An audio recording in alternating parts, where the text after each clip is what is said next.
שלום חברים יקרים, אנחנו בבוואריאן מוטורס מתחילים לצלם סדרה של וידאו שמספרים על רכבים שאנחנו חושבים שמעניין בשבילכם לראות ולדעת ולשמוע פרטים עליהם.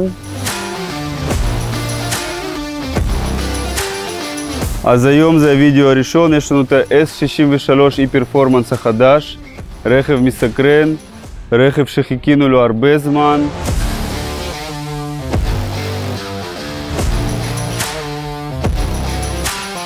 זה הספינת דגל של S-Class עם כיוון ספורטיבי. מי שרוצה לנהוג ברכב ויכול גם להתפנק מאחורה. מדובר בהספק של 802 כוחות סוס, משולב משתי מנועים, מנוע בנזין V8 ומנוע חשמלי. הספק משולב 802 כוחות סוס, 3.3 שניות מ-0 ל-100, ויש גם טווח נסיעה חשמלי בלבד של 36 קילומטר.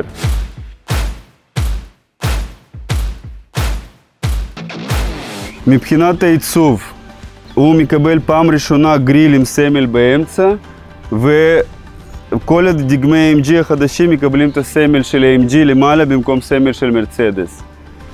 בדרך כלל ה-S-Classים היו עם סמל קלאסי למעלה, אבל פעם ראשונה הם עשו AMG ב-S-Class גם עם סמל באמצע, שמבליט אותו מבחינה ספורטיבית. ברכב הספציפי הזה שעומד כאן, מדובר ב-Edition 1. זה דגם ייחודי לתחילת הסדרה, שמקבל צבע של ביטון אלפיין גריי, מקבל חישוקים בעיצוב מיוחד.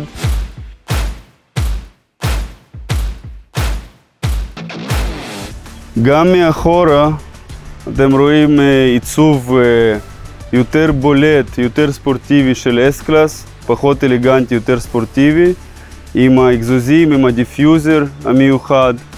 כאן אפשר להטעין את הבטריה. כל זמן שרוצים בעצם אתה יכול להטעין, לנסוע רק על חשמל. הבטריה גם ניתנת במהלך נסיעה, אבל אם אתם רוצים טווח נסיעה חשמלי עדיף להטעין אותה.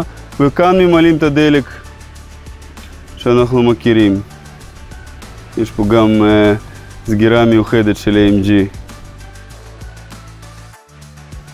אם אתם רואים מאחורה, יש כאן את כל הפינוקים שיכולים להיות ב-S-Class, שבן אדם יכול לקחת נהג ופשוט לנסוע מאחורה, כולל הטאבלט, כולל המושבים נפתחים לשכיבה, מערכת בידור אחורית, וילונות וגם מקרר.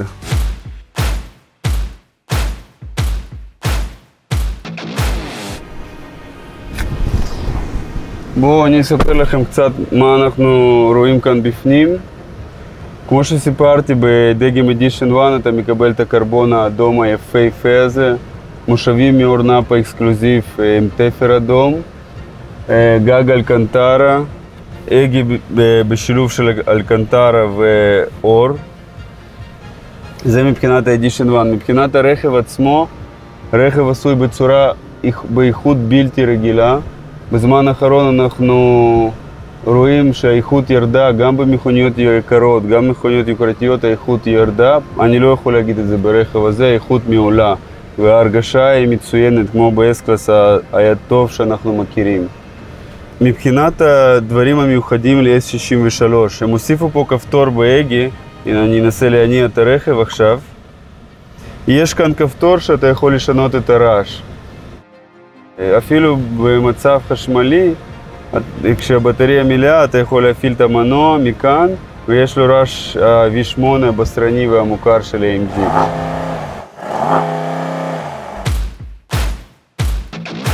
טוב, עכשיו אני אניע את הרכב. בהתחלה הרכב מניע בחשמל בצורה שקטה, בצורה בלתי רגילה, אבל בשביל זה הם עשו פה כפתור בהגה שאתה יכול לשנות את הרעש.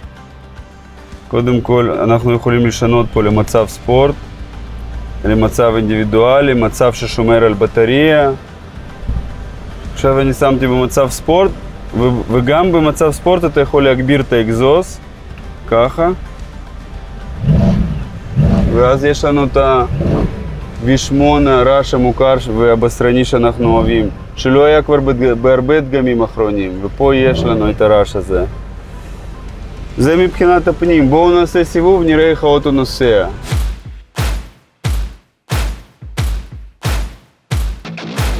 נעשה סיבוב, נראה איך האוטו נוסע. תראו, אנחנו התחלנו במצב קומפורט, מצב הכי נוח שיש. נוסע כמו S-Class הקלאסית, הרכה והטובה.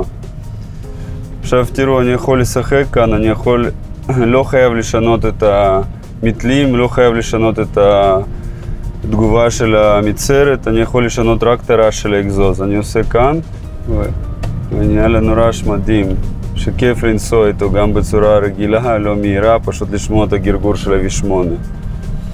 יכול לשנות כאן מצבים, לעשות מצב חורף, מצב חשמלי לגמרי, מצב אינדיבידואלי, נגיד שהמתלים רכים והתגובה למצרת מהירה והאקזוז רועש. יכול לעשות מצב ששומר על הבטריה כדי להיכנס נגיד לתוך העיר ולנסוע רק על חשמל, ומצב ספורט כמובן, ואפילו יש ספורט פלוס. אין לנו את הרייס שקיים בדגמים אחרים של AMG, אבל כי מדובר ב-S-Class. אני חוזר למצב קומפורט, ועם רעש יפה של האקזוז, הכי כיף לנסוע ככה.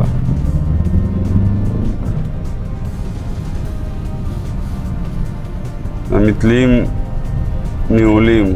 גם במצב ספורט אני חושב שהם טיפה יותר קשים מה-S-Class הסטנדרטית, אבל לא מפריעים בכלל. אני אנסה לשים אותם במצב ספורט. גם במצב ספורט האוטו מספיק רך, אבל מרגיש הרבה יותר יציב, הרבה יותר קל לשליטה. תראו, מבחינת המחיר והאלטרנטיבות, בואו נדבר על זה. היום ברמת הפאר הגבוהה ביותר של S-Class והמתחריו, אין לו מתחרים בעצם, עם רמות הספק כאלה. אם אנחנו הולכים על מכוניות כמו Audi RS6 ו-BMW M5 ודומים, הם הרבה יותר קטנים ממנו, זה לא אותה רמה. מי שמחפש רכב עם הספק כזה ברמה של S-Class, אין לו תחליף לדעתי.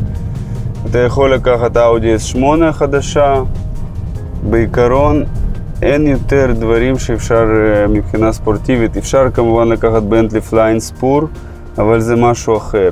אם אתה רוצה רכב גרמני עם טכנולוגיה מתקדמת ואיכויות שנותן S63, אתה לא תמצא מתחרה רציני. אבל גם המחיר שלו בא בהתאם, הרכב עולה 2.1 מיליון שקל, חדש בארץ, וכמובן תלוי בתוספות, תלוי באבזור, יכול אולי לנוע בין 1.8 ל-2.2 מיליון, תלוי באבזור, לרכב חדש. האם שווה לקנות? האם הייתי קונה? אני חושב שבהחלט הייתי קונה רכב כזה אם אני נוסע מרחקים ארוכים לעבודה וגם מרחקים ביניים, ואני רוצה לנסוע וליהנות מהאוטו ולשבת כל בוקר בסלון גדול ונוח וגם להתרגש בבוקר כשהוא מניע. זו הרגשה ש-S-Class רגיל לא נותן כמובן.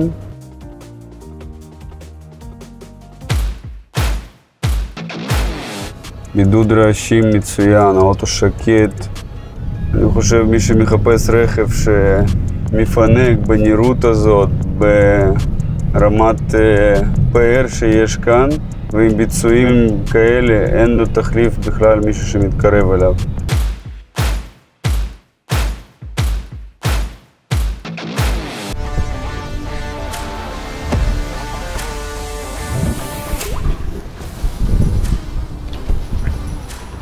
מאוד נהניתי מהרכב, רכב מדהים, עם איכויות שאין בשום דגם אחר שנסעתי לאחרונה. פינוק של ה-S-Class, היגוי אחורי, תצוגה על השמשה, מושבים נוחים מאחורה, וביצועים יוצאים מן הכלל. נתראה בפרק הבא עם רכב אחר.